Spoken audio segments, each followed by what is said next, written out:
মুখরোচক কিছু খেতে ইচ্ছে করছে, অথচ হাতে সময় ভীষণই কম। আজকের রেসিপিটি সেসব দিনের জন্য। নমস্কার বন্ধুরা, অ্যাপেটাইটের আরেকটি নতুন পর্বে আপনাদের সাদর আমন্ত্রণ।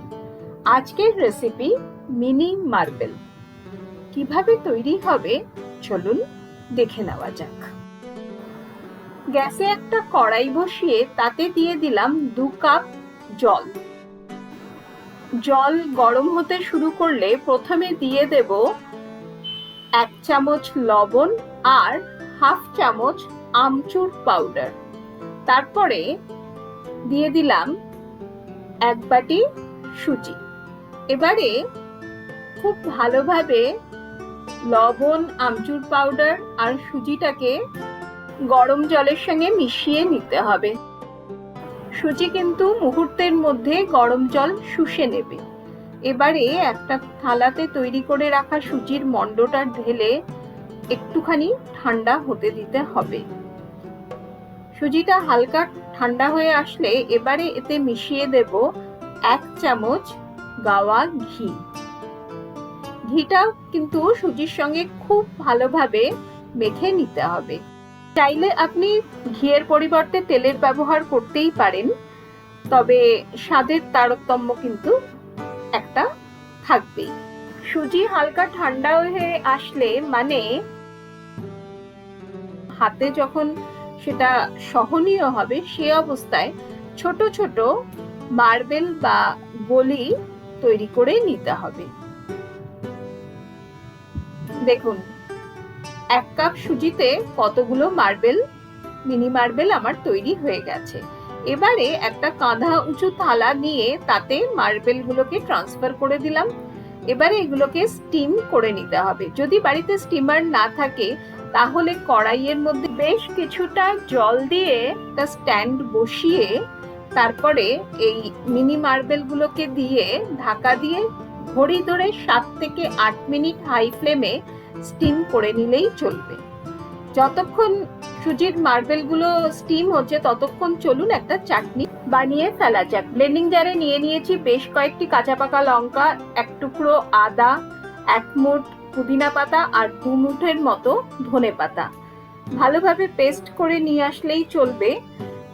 বাটিতে পেস্টটা ঢেলে এবার কিছু সিজলিং অ্যাড করতে হবে, যেমন সামান্য লবণ, খুবই সামান্য বিট লবণ, হাফ চামচ চাট মশলা গুঁড়ো আর 1/4 চামচ ভাজা মশলা, জিরে, ধনে, শুকনো লঙ্কা শুকনো খোলায় ভাজা, সেই মশলাটা দিয়ে দিলেই হলো। আর দিয়ে দিলাম একটুখানি লেবুর রস। সব মিশিয়ে নিলেই সবুজ চাটনি তৈরি। এদিকে ঘড়ি ধরে 8 মিনিট হয়ে গেছে আর দেখুন সুন্দরভাবে মিনি মার্বেল গুলো স্টিমড হয়ে গেছে। এবারে কড়াইটা ধুয়ে পরিষ্কার করে তাতে দিয়ে দিলাম 1 চামচ সাদা তেল। তেল গরম হয়ে আসলে দিয়ে দেব হাফ চামচ কালো সর্ষে আর অল্প কিছুটা এই 12-14টার মতো কারি পাতা। সর্ষে আর কারি পাতাটাকে খুব হালকা হাতে ভালোভাবে ভেজে নিতে হবে। সেদ্ধ করে রাখা মিনি মার্বেল গুলো কড়াইতে দিয়ে দেব। লো টু মিডিয়াম ফ্লেমে মিনিট 2 মার্বেল গুলোকে খুব ভালোভাবে তেলের মধ্যে ভেজে নিতে হবে। ভাজা হয়ে গেলে এবারে দিয়ে দিলাম হাফ চামচের মতো পিৎজা সিজলিং। থাকলে দেবেন, না থাকলে অ্যাভয়েডও করতে পারেন। দিয়ে দিলাম হাফ চামচ চিলি ফ্লেক্স আর দিয়ে দেব 2 চামচ ডেসিকেটেড কোকোনাট মানে শুকনো নারকেলের গুঁড়ি। খুব ভালোভাবে সবকিছু মার্বেলের সঙ্গে মিশিয়ে নিচ্ছি।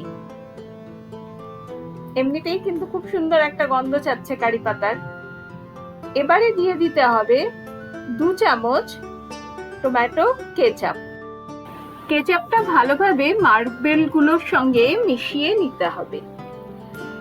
আজকের এই চটপটা স্ন্যাক্সটা যে শুধু বিকেলে মুখরোচক স্ন্যাক্স হিসেবেই খাওয়া যাবে এরকম কিন্তু নয়। যেহেতু সুজি আর খুব সামান্য মশলায় তৈরি, এটা আপনি বাচ্চাদের টিফিন বক্সেও কিন্তু দিতে পারেন। একদম স্টমাক ফুল, অথচ খেতে সুস্বাদু। এবারে উপর থেকে ছড়িয়ে দিলাম সামান্য কিছুটা বিট লবণ আর বেশ কিছুটা কুচনো ধনেপাতা। আজকে শেয়ার করা এই সুজির মিনি মার্বেল আপনাদের কেমন লাগলো অতি অবশ্যই আমাকে কমেন্ট করে জানাবেন। আপনারাও কিন্তু বাড়িতে বাচ্চাদের জন্য বা নিজেদের জন্য বিকেলে হালকা ফুলকা স্ন্যাক্স যখন খেতে ইচ্ছে করবে তখন কিন্তু বানিয়ে নিতে পারেন। এটা কিন্তু ভীষণ সফট আর তেমন টেস্টি। এটা আপনি সার্ভ করতে পারেন টমেটো কেচাপ আর তৈরি করে রাখা গ্রিন চাটনি দিয়ে। সবশেষ ওপর থেকে ছড়িয়ে দিলাম আরো কিছুটা চিলি ফ্লেক্স আর কুচিয়ে নেওয়া ধনেপাতা। দেখলেন তো কত অল্প সময়ে, মানে হাতে জাস্ট 10 মিনিট থাকলেই আপনি বাড়িতে কিন্তু এই মিনি মার্বেল তৈরি করে নিতে পারবেন। আজকের ভিডিওটিতে যদি কিছু ভালো লেগে থাকে তাহলে একটি লাইক দিয়ে অনেক অনেক শেয়ার করবেন। আমার চ্যানেলে যারা নতুন বন্ধু তাদেরকে রিকোয়েস্ট করব চ্যানেলটিকে সাবস্ক্রাইব করে আমার পাশে থাকার, যাতে যখনই আমি নতুন কোনো রান্নার ভিডিও আপলোড করব আপনাদের কাছে নোটিফিকেশন পৌঁছে যাবে। আজ তাহলে এখানেই শেষ করছি। ভালো রাঁধুন, ভালোবেসে রাঁধুন। ধন্যবাদ।